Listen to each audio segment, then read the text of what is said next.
High বন্ধুরা, তোমাদের সামনে আজকে আবার নিয়ে চলে এলাম নতুন রেসিপি।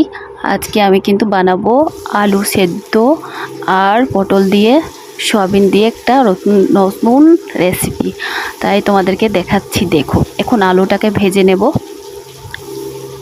আলুটা ভাজা হয়ে গেলে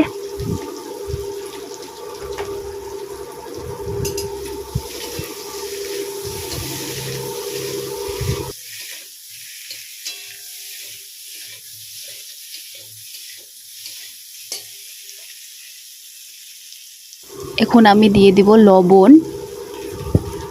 1 চামচ লবণ দিয়ে দিলাম ভাজার সময়, কারণ ভাজার সময় লবণ দিলে তাই আলুর ভেতরে লবণটা ঢুকে যায়, তাই হালকা 1 চামচ লবণ দিয়ে দিলাম।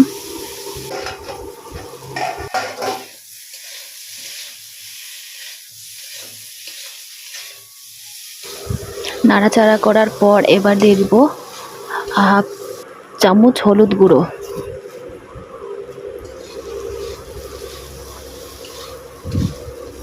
নাড়াচাড়া হয়ে গেলে এবার হালকা তেল দিয়ে মশলা ভাজার জন্য তেলটা হালকা করে দিয়ে দিলাম।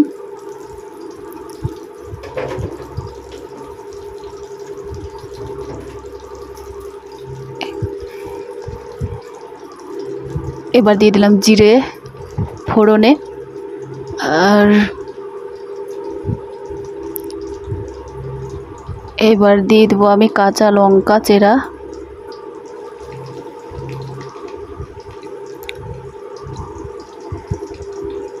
এবার দিয়ে দিলাম একটু পেঁয়াজ কুচি,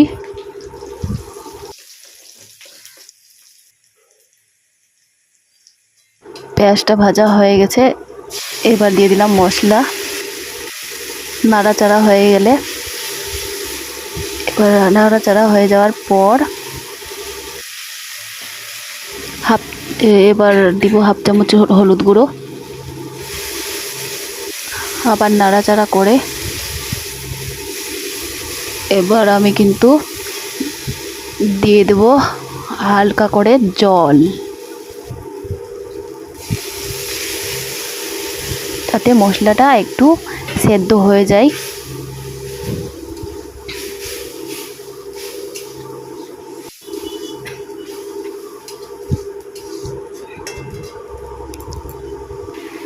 এবার দিয়ে দিলাম আলু।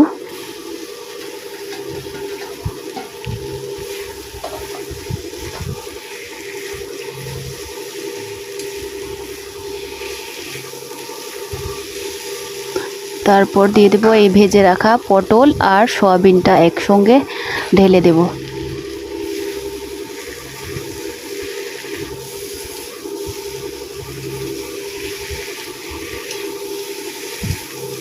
নাড়াচাড়া হয়ে গেলে দিয়ে দেব এবার জল, ঝোলের জন্য।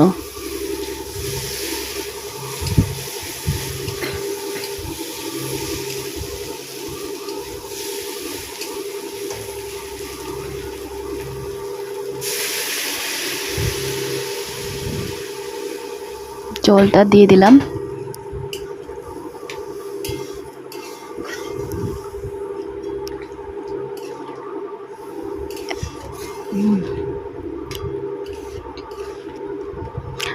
এবার লবণ দিয়ে দিব। লবণটা দেওয়া হয়ে গেলে 2.5 চামচ লবণ, যা স্বাদ অনুযায়ী লবণ। এবার হয়ে গেল। দেখো বন্ধুরা, তোমাদের ভিডিওটা কেমন লাগলো? যদি ভালো লাগে একটা লাইক কমেন্ট শেয়ার করে নেবে, আর এই রেসিপিটা একবার ট্রাই অবশ্যই করবে।